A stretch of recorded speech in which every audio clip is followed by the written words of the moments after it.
Hey everyone, it's Jimmy here, and a lot of you guys know me from our adventures traveling around the world and my thoughts on Australia. A lot of you guys know me about that, but a lot of you guys don't know me. And in today's video, I'm going to share a little bit about my backstory, my history, and how I got to the place I am today, which is traveling around Southeast Asia full-time with my family, now residing in Penang. But there was a whole bunch of series of events that led us to this point, and that's what I want to share today. Hopefully that provides some inspiration for some, but others I might give a little bit of clarity on why I am the way I am. So it all starts when I left school when I was about 15 years old. I didn't technically finish year 10 and I was bullied a lot at school, and I just decided I had enough. So I left school and I was just working. I worked on a fishing boat, full time. I worked washing dishes at a fish and chip restaurant, a very fancy one. Did all that kind of stuff, and then I joined the Navy when I was 17. Now, interesting story about the Navy is it was 2004 when I joined, and the Navy turned around to me and said, because I hadn't finished year 12, I couldn't do a trade. But at the time, they were so desperate for people because so many tradespeople were leaving the military to go to the mines at that point that they made an exception for me because aptitude-wise, it was fine. The IQ side was fine. It was just I hadn't had the formal qualifications to do it. But because I did work on a fishing boat, they gave me a seagoing exemption and said I had seagoing experience. But they told me that if I joined, I wasn't able to change what I did when I got in. If I failed as an electronics technician, which is what I did in the Navy, if I failed at that, I was getting kicked out. So I worked really hard. I joined up as a 17-year-old, left my family, and went into HMA Cerberus in Victoria, which is where all new Navy recruits go to. And I said to myself that I've got to make this work, because if I don't make this work, I don't know what else I'm going to do. So I tried to make the most of the opportunity, and I ended up doing almost 8 years in the Navy. Minimum term was 6, so I did a little bit longer than the minimum term required for me. But my job on the ship was as a missile and weapons maintainer. So I used to maintain and fix the missiles on the ship, and I also used to maintain and fix the big gun on the front of the ship. So it was a very specialized role. There wasn't many of us that did it in the Navy, and it required a lot of training to get to that point. And ironically, a lot of what I took into running my digital marketing and everything in the future stemmed from what I learned in the military. And I'm going to talk about that in a future video because I think it makes a massive difference. I'm so glad and fortunate to have been able to serve in the Australian military, in the Australian Navy, not only just from learning a whole bunch of life skills, but also just the opportunities it gave me. I was able to go to the Middle East in 2009 and I got a few medals, and I'm technically considered an active veteran. So there's a lot of benefits to being a returned serviceman that's been to an active war zone. But 2009, got 3 medals. So served my country, did my bit, and then I got out in 2011. And the main reason I got out is because my girlfriend at the time, who's now my wife, Pauline, which some of you guys would have seen in the videos, we really wanted to start settling down to have a family. But if anyone's been in the military, you know that it's not an easy thing to have a family while you're in the military. And so I said to Pauline, it's in our best interest that I leave, and then if we're going to start a family, try and work into a new career. So before we decided to do that, we actually decided to go traveling for 7 months. That's what gave us this sort of bug to travel. This travel bug came from this 7 months. So my wife and I, we got 2 backpacks, just normal backpacks, 40-litre ones, and we traveled around the world for 7 months. So the thing was, we sold a lot of stuff to be able to do that. So we had cash, so we didn't have to work. And it was an absolutely amazing adventure. My wife and I were in each other's pockets for 7 months. And I said to Pauline when we started on this trip that one or two things would happen. Either we would be together forever, or we would break up during this trip and we'd shake hands and move on. It was one of those two, and I'm very fortunate to say we're still together after 20 years, and that was a lot to do with that trip. Because the thing is, when you travel, it's what's and all. You see the best and the worst of people when you spend 24 hours a day, 7 days a week with someone. So I was able to see the best and the worst of Pauline, and vice versa. But we traveled all through Asia, basically seen every country in Asia. Then we went on to Europe and we traveled through the UK, Spain, Italy, and a few other countries in Europe. And then we flew over to the United States and we traveled around the United States for a month on Greyhound buses, which was an experience in of itself. But we did some massive hours. We did a whole bunch of crazy stuff that we would never be able to do again, given the fact that the time, it was 2011. A lot of things were possible back then that aren't possible now. And it was just an amazing experience. So we got back from that trip and quite frankly, we were broke. We got back and we literally had no money. The last leg, probably week of the trip, we had to borrow money from Pauline's parents just to make it back. So not financially responsible, but we were like, we're only going to do this trip once. We need to make the most of it. So we headed off and we came back to Australia. and we both got to work. So while we were sorting out what we were going to do, I worked at a petrol station. Pauline just worked and did odd jobs here and there. And then an opportunity came up in the wheat belt of Western Australia. So we're from Perth, and the wheat belt is about 3 hours away from Perth, and it's where all the wheat is grown in Western Australia. There's a lot of jobs out there that are heavy industry. So my skills that I got in the Navy, I left with a trade that allowed me to do like mechanical fitting. So I went, okay, well, I get a job in the wheat belt as a mechanical fitter. Now, I learned my first lesson leaving the Navy after that, and that is that I'm better with my mind than I am with my hands. You know, the thing with the military is that everything is laid out for you. If you just follow instructions to a T, you can't really go wrong.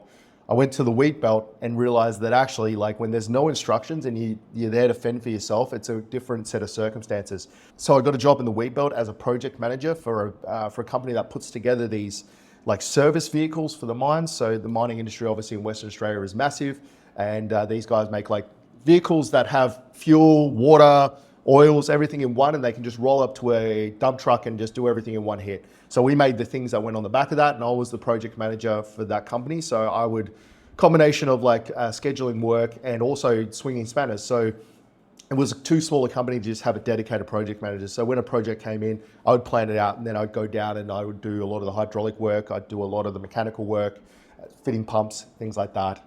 It was long hours, it was pretty arduous, and that's when I realized that I needed to get better at what I did. So I did that for about a year, and then I went, oh, actually, my heart's not in this, you know, like it's not necessarily what I can see myself doing in the wheat belt, considering there's all these cool pieces of agricultural equipment around. So I went from there to a John Deere dealership. And in that John Deere dealership, I used to maintain GPS equipment. So all the harvesters and tractors and things like that, they have like auto steer systems. So they kind of drive themselves on a line down the paddocks and down the fields.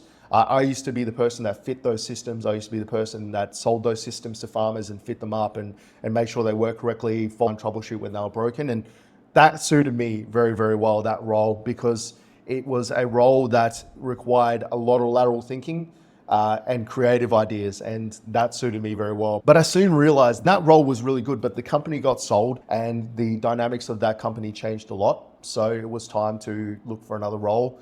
I ended up going to a company across the road, another dealership, but this time it was a Case IH dealership. And I started there doing a similar thing and swinging spanners. And in this time, there was a very critical inflection point in my life.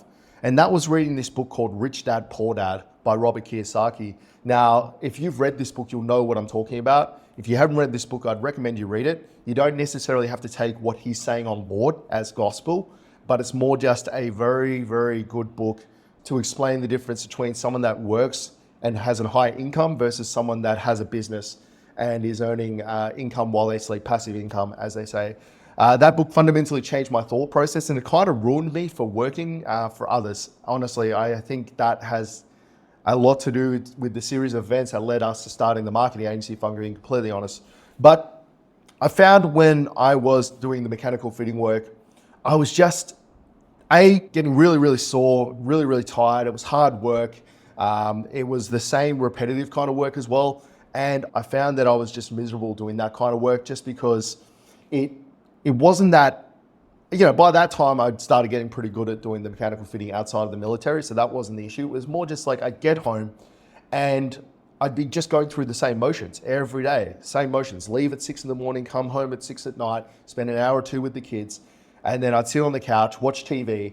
And that whole time I was like working myself up in my head because I kept saying to myself, I should be doing something else. I should be doing something, but I'm not exactly sure what I should be doing. And I think that created this anxiety in me that I couldn't fill by doing anything. You know, we had the toys, we had all the bits and pieces, but nothing could fill that gap where I was like, I feel like I should be doing something more with my life.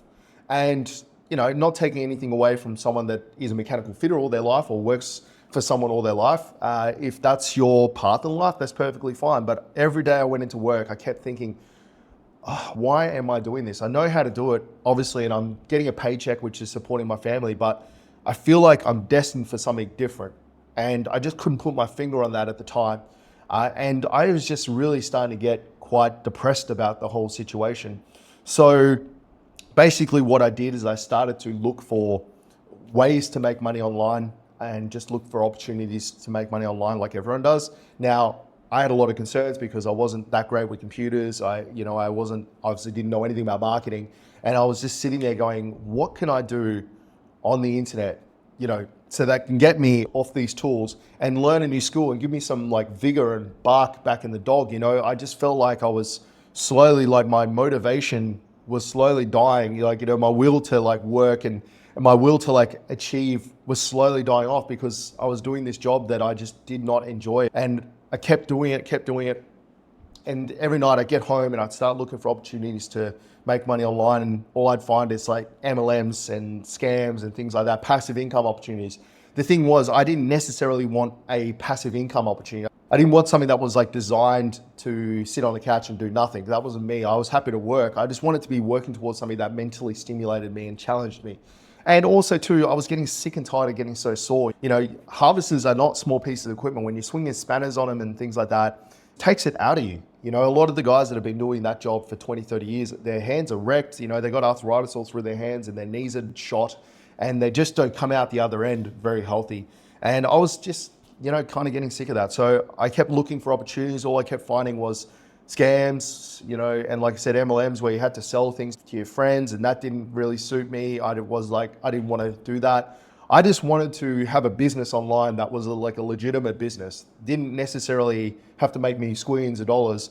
I just wanted something that if I put the effort in, it will give me an opportunity to leave the role I'm in and focus on that full time. Now, the catch-22 was I couldn't just leave my job to do that. I had to think of something that would allow me to work after hours. And I ultimately ended up settling on digital marketing. I can't exactly remember what the stimulus was for that and how I found that out. I think I watched a YouTube video that mentioned it and I started doing some research and I started looking going, hey, I could do this. Like this seems on the surface to be exactly what I'm looking for. It's just a brick and mortar business model that's evolved to be a digital model. It's working with small businesses. I'm not working for anyone else. I don't have to sell my friends and family on stuff. And I can affect real change. If I learn how to do this, then I'll have an actual hard skill set, the same way I did when I became a mechanical fitter. So I decided to pursue that path and start down it. Now, I'm not gonna lie, the first 6 months were pretty rough. There was a lot of trial and error, and I've spoken in the past about how I made a lot of mistakes along the way, and a lot of these mistakes were dumb. They were just dumb through lack of mentors in this space and a lack of guidance on what I should be doing. So my days would basically look like this while I was still working in the case dealership. I would get home at 6, I would put the kids to bed at 7. By about 7:30, I would get on the computer and I'd work till about 11:30 at night and then rinse and repeat. So that's 6-7 months between when I was still working as a mechanical fitter full-time to this. Was very hard, I'm not gonna lie, especially when I kept making mistakes and kept making silly errors and I kept doing things that weren't optimal. And if that is the one biggest regret I've got of my journey is that I wasted years just fumbling and stumbling through learning how to do this. That is the biggest mistake I wish I could fix. It's not that I started digital marketing, it's not when I started it, it's nothing to do with that. It's just I spent years making silly mistakes and making errors and pissing people off and things like that, that if I had just had someone show me what to do, it would have been perfectly fine. I would have been all right and everything would have been, if I just had someone showing me what to do and a bit of guidance and general direction, I could have saved years of my life, honestly. So I fumbled my way through it. I had to develop strategies that allowed me to work part-time as well as still be effective. So a lot of the strategies I developed were just based around getting home, doing a whole bunch of stuff when I got home, and then setting it off and then dealing with it when I got home the next day. So I did that for about 6-7 months, and the job was slowly wearing me down because I started making some good money doing the digital marketing side, and every dollar I made in the digital marketing space just made the job that I was doing in the wheat belt that much harder because A, I didn't want to be in the wheat belt anymore. B, the kids were having trouble at school because the school system was not the greatest where we were. My wife was starting to get upset because she had some tiffs with people in the town, and it was like we were just ready to move on. So was I ready to quit my job and go do the digital marketing full time? No, not at all. I don't think I really made the right decision. Honestly, I should have left it a little bit longer and got a little bit more stability in my agency before I did that. But this is my thought process. I was like, if I'm doing 3 to 4 hours a day right now, and I'm making, at that time we were making about 6,000 a month, 7,000 a month. If making $6,000, $7,000 a month doing part-time, then it stands to reason that I should be able to make a full-time income if I do this for 40 hours a week. And I was kind of banking on that. My wife was still a little bit on the fence about me quitting the job because it was a stable job and it paid well. But she was like, look, there's no use us being up here and you being unhappy and it's slowly killing you. You're never going to get this out of your system if you don't see this through. So basically went into the agency full time and I pursued that as my job and my career. That has its ups and downs, I'm not going to lie. There were periods there where it got real scary. COVID was one of them.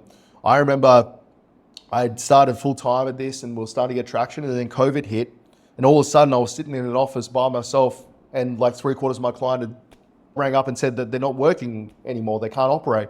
So all of my money, all of the business had just dried up and shriveled up. And I sort of said to myself at that point, well, I might as well go down with the ship. I've got 40 hours a week, I might as well use it. So I started making a lot of videos on YouTube, just talking about ways that businesses could go online, because obviously it was pretty scary at that time. A lot of businesses didn't know what they were doing, didn't know how they could get out of the situation they're in where they couldn't operate. So it was like teaching people how to use Zoom. I was making like 10 videos a day because I had nothing else to do. A lot of my clients had left. And as soon as I announced JobKeeper in Australia, no word of a lie, I had about 11 people call me up wanting to work with me because they'd watched the videos that I'd done during that period. So, I found that it's always worked out. So, obviously that was a pretty scary experience. But like I said, going back, I started working this full time, and I had a lot of people telling me that I was running this agency the wrong way. I really tried to take what I learned in the Navy and apply it to what I was doing in the digital marketing, which was operating with integrity, trying to build rapport and trying to build relationships. And if you build relationships with people, then they'll look after you. That was sort of my premise. And there was a lot of people saying, oh no, it's a churn and burn game. You've got to get three clients and lose two and you keep one. And I was like, no, it doesn't have to be like that. If you do good work and you look after people, they should look after you. And that has served me very well. That has been my philosophy the whole time I've been running my agency. And it's why I think I've been able to float to the top when a lot of people haven't. Now, the beauty about the situation I was in is, yes, at the start, when I went full time, I worked a lot of hours. I was working big hours to try and get this off the ground. Now, did I think I needed to do that, knowing what I know now? No, I think I could have got away with just working the hours I was working and just continued to grow at the pace, but I was excited. I just left my job. I had my own business. I was operating, had my little office, and I was just excited to be in there, and I was happy to do 15, 20 hours a day in there because I enjoyed the work. So I did that, and then I realized that actually the reason I started this in the first place is because I was spending no time with my family, my kids and stuff. I was literally spending like an hour a day with them back in the wheat belt. And part of the justification for leaving that job and starting the agency and going full time with it is so I could spend more time with my kids. So I made the conscious decision to ease up on the hours that I do. So I basically said, I've got to make this work within 3 or 4 hours a day. If I can do that, then I can stay like that. So I made a conscious decision to try and only do 3 or 4 hours a day. Now, there are days where I've done 20, there are days where I've done 1. It's everything in between, but there is something. The one thing I am so glad I did was at least have that mindset and mentality.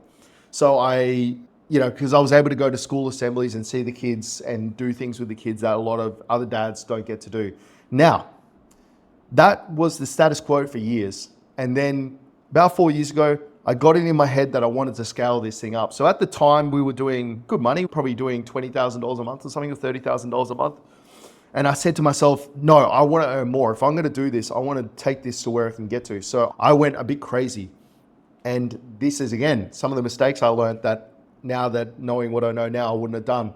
So I basically went on a hiring spree and I ramped up how much sales we were doing. And we went from about $30,000 a month to about $100,000 a month in the space of a year, which is a big jump for any business. But because of that, we became very, very inefficient. I went from doing the 3 to 4 hours a day and having a pretty good life with the agency to busting my ass again.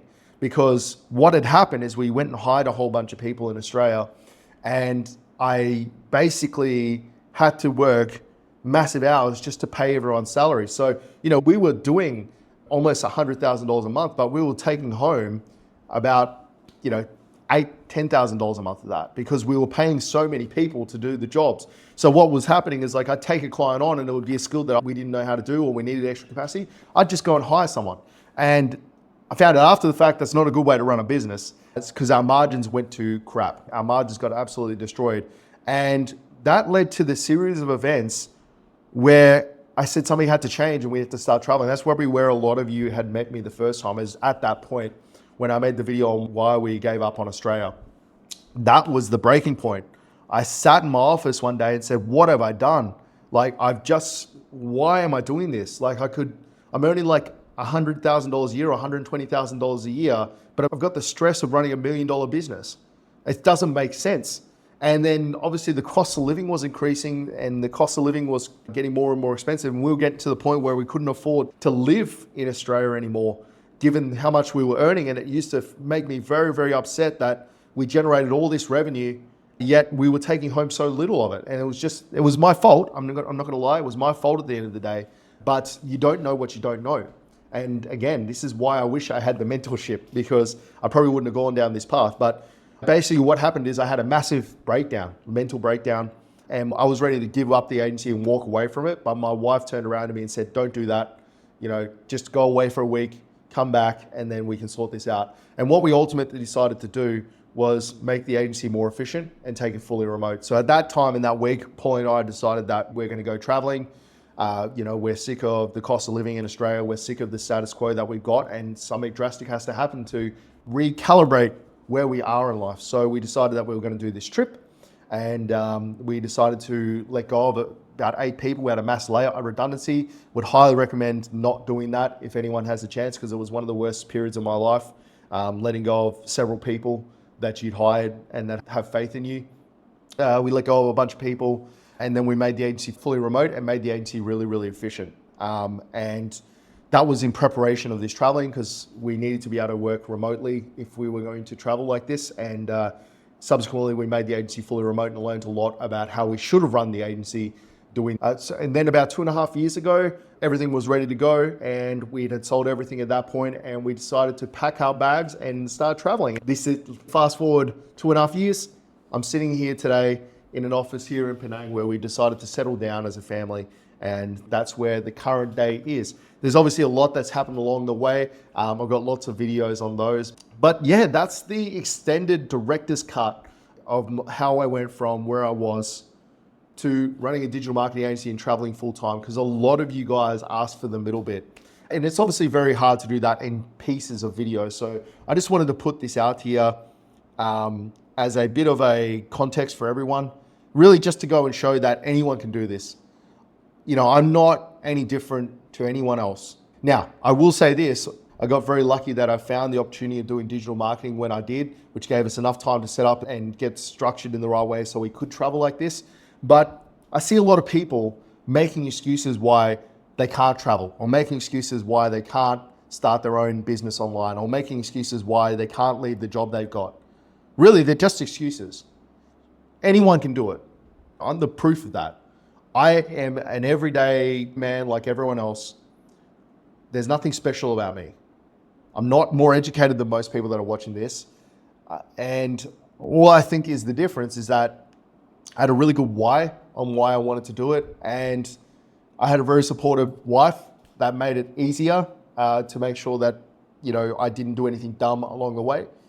But yeah, I think the reason I made this video is just to show that there's no real excuses. The only excuses are the ones you make in your own head. I do believe that anyone can live this lifestyle if they really put their mind to it. I know some people start in different positions, but like I said, I left school when I was like 15. I hadn't even finished year 10. My mom was a compulsive gambler. We had nothing. I started at zero. Now, I did join the military. That made a massive difference, not gonna lie. But, it's not like I had a war chest to start this. It's not like I was from a wealthy family and I just rode the coattails of that. I'm like everyone else out there. The only reason we're here today is because I got so sick and fed up of the cost of living in Australia and how little we were making and the status quo that I had to do something about it. That's the only reason we ended up traveling, and that's the only reason we ended up here. Now, that's worked out in our favor because it's brought us closer together as a family and all the benefits that go with that. And, it's made our business more efficient and our life has had a net positive because of it. But that only came from a series of events that were not pleasant. Same with us starting the agency in the first place. That only came from a series of events that wasn't pleasant. Should I have started the agency when I did? Probably not. If you had looked mathematically, it didn't really make sense for me to start a marketing agency. Did I do it anyway? Yes, because I was that motivated to get out of the role that I had that I would do just about anything to make that work. And I think as long as you've got that mentality, anything is really possible. We're proof of that. And, life's pretty bloody good now. I'm not going to lie. We definitely make more than $100,000 a year now. And technically we could go back to Australia if we wanted to and probably buy a house and go straight back to living like the Joneses. But we choose not to because our life is good here and this is what we chose to do. So yeah, I don't know if this video will help anyone. I just wanted to sort of show people that really the only thing that stops most people from achieving what they set out to do is themselves and getting in their own way. If you just get out of your own way and trust the process and trust that things are going to work themselves out, because they generally do, then you can achieve anything, right? Now, your goal may not be what I'm doing. That's cool. You may look at what I've done and gone, oh, well, you're just sitting here bragging. But really, I just needed to share this because I think there's a lot of people that can't connect the dots of how I went from where I was and to getting to where I am today, which is traveling full-time with a family. They just can't connect the dots. It wasn't like we were in Australia and we'd saved up a heap of money and we were able to just go like that. We were struggling like every other Aussie. We just sort of had a plan that was executed on that allowed us to do this. So guys, hopefully you found this video helpful in whatever capacity that is. I just needed to make this because there's a lot of people out there that I don't think they really fully understand our story. Now that our story's out there, I can elaborate on them. There's a few things in the middle there that I'd love to make videos on. I can do that now. And I would encourage you to subscribe if you want to hear some of those stories. So guys, I'm Jimmy, and I'll catch you all on the horizon.